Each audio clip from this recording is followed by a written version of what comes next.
So I'm in love with the M4A1 again, man. This weapon right here is great, and I have to say, like, I stopped using it so much since Warzone and stuff, because the Grau is definitely the king in that game mode. That's the gun you definitely want to use, but I have a huge feeling that that's going to catch a nerf pretty soon. I have a feeling they're going to do some weapon tuning, and the recoil on that gun isn't going to be as reliable as it really is right now, so that's why I went ahead, and I want to get used to using the M4A1 again, because this gun's been out since the game was released. I highly doubt it's going to get nerfed much more than it already has, and it's just a weapon that you want to start using, man, because the M4A1, I know a lot of you guys use it, and if you're tired of using your classes, check these two out. I'm gonna give you guys one for Warzone and one for multiplayer, and this thing, like, they're both amazing. You got to use both these classes.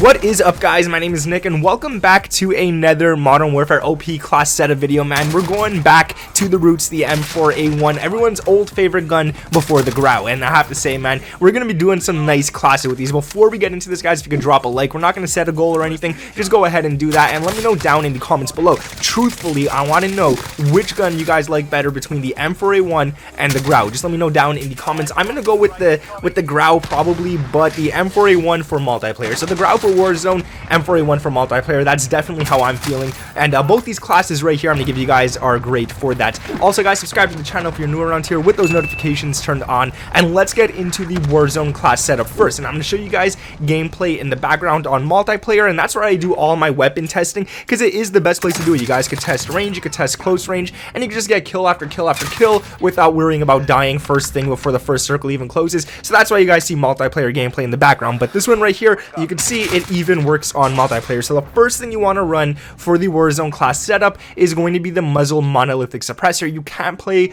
you really can't do it. You can't play Warzone without a suppressor. So you definitely want to have this on. It gives you that sound suppression so you don't appear on the minimap whatsoever. It gives you that damage range so you could hit people at those further ranges, and I think that is perfect. That makes it really, really nice. So make sure to go ahead and throw that on. But because it's so big and it is a suppressor, it is taking away ADS speed, and it is taking away aim walking steadiness, which I haven't noticed in the testing, at least using this gun compared to the other gun. The aim walking steadiness is still there. It's like barely gone or anything, so make sure you guys throw it on. It's worth it. The barrel is the stock M16 Grenadier. This one gives you, again, that amazing damage range, so you got a buff right there. That's for an additional 6 meters. It gives you the bullet velocity and the recoil control, which is really nice. We all know the M4A1's pretty accurate, but throwing on something that gives you that recoil control as well helps it out a lot nicer, so make sure you guys go ahead and do that. Again, we will be losing ADS speed, and we will be losing movement speed on this one, so this is not a class you definitely want to go and rush with, but if you're playing Warzone, it is the class that you want to use for those long-range engagements. It's going to draw people so fast. The stock is going to be the Forge Tac CQS. The only reason we're running this is for that ADS speed. Now, you could run the no stock to get extra movement speed as well, which I don't think is worth it in Warzone. Just switch out to your secondary weapon if you want to run faster, but if you run the no stock, you're losing aiming stability and you're losing recoil control, which is something you don't want to lose when going for those long distances. At least with this one here, you're only losing aiming stability, so I wouldn't worry about that. Now, if you're the type of person when you're playing Warzone, you're using an AR, you don't care about the ADS speed, you don't care if you aim in a few milliseconds slower, go ahead and definitely run the ammunition 60 round mags. The only reason I'm not running that right now is because, like I said, guys, this is multiplayer. I don't care about having 60 rounds, but if you're going for those long shots like at 100 meters and stuff like that in Warzone, you might want to take off the stock and definitely throw on the ammunition 60 round mags. It does help out a lot. Now, the next attachment, again, this is one that you guys are going to want to run for sure, and I feel like it's the best underbarrel for the M4A1, and that is the Commando foregrip. Now, this one is good. I feel like it's better than all the other underbarrels for this weapon. I don't know why, it just feels like the M4A1 and the Commando foregrip were made to be together, and this one gives you recoil stabilization, and it gives you aiming stability. Now, I always say it, aiming stability is not something I really care for. It's not something I really want to use on all my weapons. I don't care for it. The only thing that aiming stability helps with is the second you aim down sights, your gun has less sway. So that doesn't matter. The second you start shooting, it doesn't have any effect whatsoever on the gun. So it's not important. But what's really important with the Commando foregrip is that recoil stabilization. It stabilizes the recoil control, which makes this gun feel like a laser at those longer distances, and that's what I really love about that. Now, you could run, again, like the Ranger foregrip or the tactical foregrips if you get recoil control, but I don't know why. Like I said, I just feel like the Commando foregrip is so much better on the M4A1. It might be like a placebo effect because, like, I used to run it all the time. I don't know, man. just go ahead and use it. Now you are losing movement speed with that again, but it's such a small underbarrel that I wouldn't worry about that all too often. And now the last attachment for the Warzone class is going to be the rear grip stippled grip tape. The reason we're running this is for that ADS speed. You definitely want to get some additional ADS speed on this class, but it also gives you sprint to fire speed. In case you are caught lacking and you're running with an AR in your hand, the M4A1, and someone comes up close to you, at least you have that sprint to fire speed on your side, so you could actually shoot them while you stop sprinting. In case you're camping in a corner or something, you run into a room and there's some dude there, you don't want to be caught off guard. Definitely make sure you always have an attachment that gives you sprint to fire speed. Again, this takes away aiming stability, which, like I say, it's not important to me. I don't care about it. So that's the Warzone class. You definitely want to go check that one out. The next class is probably my favorite one, and that's the multiplayer class, because I love rushing with this one. And you could even use this, let's say you're using the Grau in Warzone, you could even use this class right here as your secondary. So it really works. Like, you can run the Grau and the M4A1 on the same class, and it's going to do some damage. So make sure you guys do that. It's kind of fun to do. So the multiplayer class, the barrel you want to start with is the stock M16 Grenadier, the same thing that we just had on the other Warzone barrel. So this one is definitely great. You get that damage range, you get that bullet velocity, and you get that recoil control. And I think getting an additional damage range with a bonus of recoil control is such a great attachment. So there's no way we're skipping that one. You do lose that ADS speed and you do lose that movement speed, but again, not really worth it. Not really something I want to care too much about, because we're going to go ahead and get those back. The next one is going to be the laser, and that's going to be the tac laser. So you got to watch out when you're aiming down sights. If you're camping too long aiming down sights in one area, someone's going to see it, so be careful of that. Be wary for that.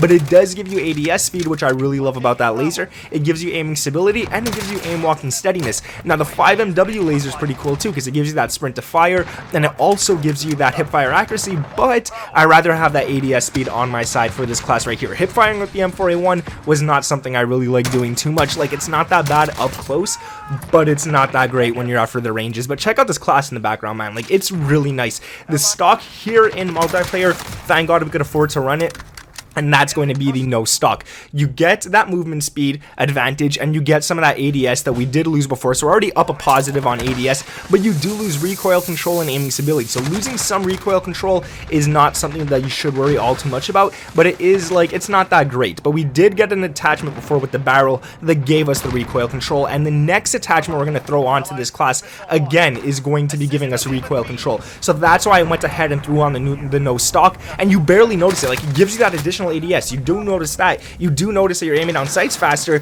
but you barely notice the recoil. Like, I'm still hitting those long shots and stuff. It's a really nice class. The underbarrel is going to be the Ranger foregrip. It's like I said, we want to get some of that recoil control back, and you do get some aiming stability with this. Now, the reason we're not running the Commando foregrip with this one is because we don't really want to lose that movement speed. We are going to lose some ADS speed, which I'm fine with, and we are going to lose aim walking movement speed, but we're not moving movement speed alone, so that is fine with me. I'd rather move fast and get around the maps fast, because no one has time to switch to a secondary in multiplayer. You don't want to get caught off guard running with a knife in your hand and there's a dude 20 meters away from you staring right at you. So that is why I went with the Ranger foregrip, just so I don't lose the additional movement speed. And the last attachment for this one right here is going to be the rear grip stippled grip tape. This one, like I said, man, we just use it on the last class. It's a great one to have. You get that ADS speed and you get that sprint to fire speed, and if you guys want that additional sprint to fire speed, so you can have it twice and you can shoot twice as faster when you stop sprinting, go ahead and throw the 5MW laser instead of the tac laser.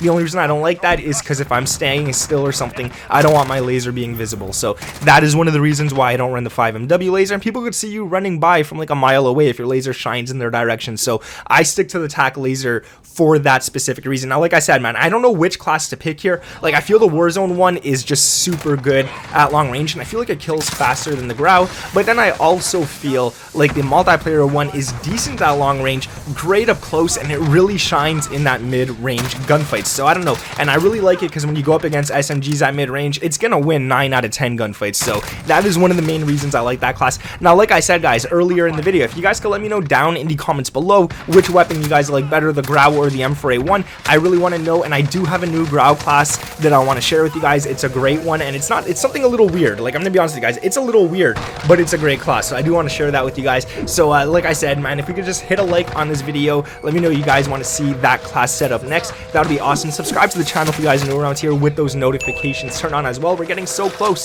to 600K, so that is awesome as well, man. Thank you guys for watching. My name is Nick, and I'll catch you in the next one. Peace.